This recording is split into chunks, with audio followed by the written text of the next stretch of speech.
if you obey me faithfully and keep my covenant, you will be my treasured possession.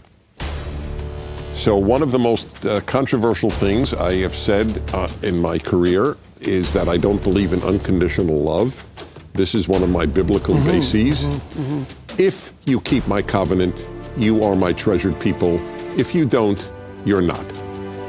Right. That's conditional. Yeah. Well, you know, one of the things we could investigate on that front is whether or not love in any real sense can be unconditional. Right? Because if the love is unconditional, it doesn't have an element of encouragement towards an ideal. There's nothing that's discriminating and judgmental in the way that's elevating, because everything you do is instantly, well, it's all loved. And it seems to me that there's a tension there between what you might describe as the archetype of feminine love and the archetype of masculine love. And feminine love is love for an infant. It's all encompassing. And masculine love, you could say, is, well, it's got that conditional element whose design is to further growth in some sense. So, and ye shall be unto me a kingdom of priests and a holy nation. These are the words which thou shalt speak unto the children of Israel. Right, banging home that point. And Moses came and called for the elders of the people and laid before their faces all these words which the Lord commanded him. And all the people answered together and said, all that the Lord hath spoken, we will do. And Moses returned the words of the people unto the Lord. And the Lord said unto Moses, Lo, I come unto thee in a thick cloud, that the people may hear when I speak with thee and believe thee forever. And Moses told the words of the people unto the Lord. And the Lord said unto Moses, Go unto the people and sanctify them today and tomorrow, and let them wash their clothes, and be ready against the third day. For the third day the Lord will come down in the sight of all the people upon Mount Sinai. And thou shalt set bounds unto the people round about, saying, Take heed to yourself, that ye not go up into the mount, or touch the border of it. Whosoever touches the mount shall surely be put to death. There shall not a hand touch it, but he shall surely be stoned or shot through. Whether it be beast or man, it shall not live. When the trumpet soundeth long, they shall come up to the mount. And people went down from the mount unto the people, and sanctified the people, and they washed their clothes. And he said unto the people, Be ready against the third day, come not at your wives. And it came to pass on the third day in the morning, that there were thunders and lightnings, and a thick cloud upon the mount, and the voice of the trumpet exceeding loud, so that all the people that was in the camp trembled. And Moses brought forth the people out of the camp to meet with God, and they stood at the nether part of the mount.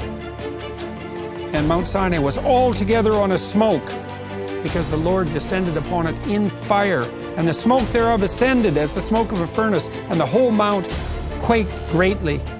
And when the voice of the trumpet sounded long and waxed louder and louder, Moses spake, and God answered him by a voice. And the Lord came down upon Mount Sinai on the top of the mount. And the Lord called Moses up to the top of the mount, and Moses went up. And the Lord said unto Moses, Go down, charge the people, lest they break through unto the Lord to gaze, and many of them perish. What do you think of that that issue of perishing there, Jonathan? So it's repeated multiple times in this part of the story, and it reminds me also of other sections that talk about, I think God only allows Moses to see his back and not his face because it would be too destructive.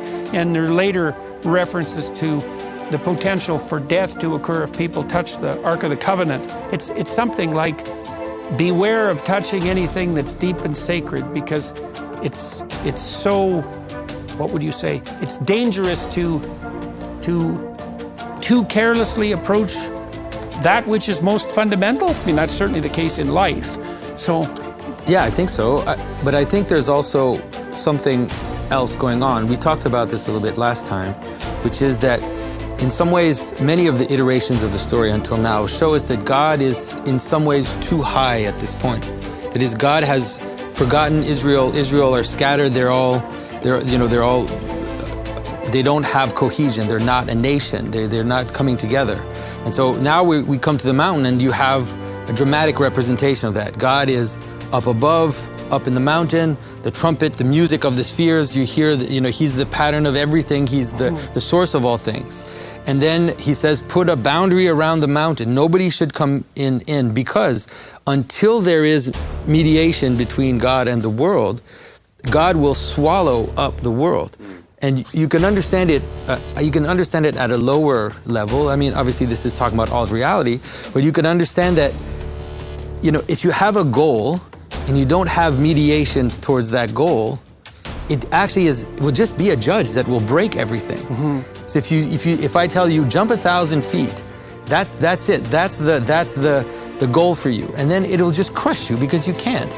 But if I give you a bunch of ways to do it, and I put mediations between the ideal and how it manifests itself in the world, then it can exist. Well, but this is the ultimate version of that. Yeah, okay. Well, you see this in psychotherapy. I mean, one of the signal contributions of behaviorists to the practice of psychotherapy was the notion of, what would you call them, incremental strategies. So a behaviorist principle is, imagine that we had jointly strategized so that you were aiming at something. Maybe you're unemployed and you're aiming at getting your CV together to get a job.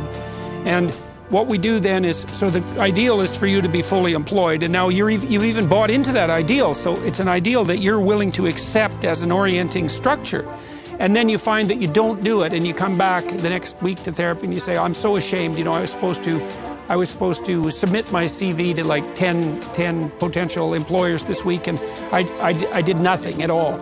And so the first thing you do in that situation is you say, well, we should lower the goalposts. We should lower the goal. We say, well, you couldn't submit your CV to 10 employers. Could you even open it on your computer? Because people are often afraid to even do that, because your CV contains, well, maybe the record of your successes, but also the record of your failures. And so you scale down the goal until it no longer has that face of the harsh judge that will destroy. And that's part of building those intermediary structures. And it seems to me that that's part of what's signaled in the idea of subsidiarity and the building of these. And that's I think you made reference earlier in one of the other sessions to the idea that subsidiary structure was like Jacob's ladder. It's a hierarchy that reaches up to the heavens, to the highest point, that puts incremental layers in place so that that's not a judge that's so harsh that you just die when you're judged.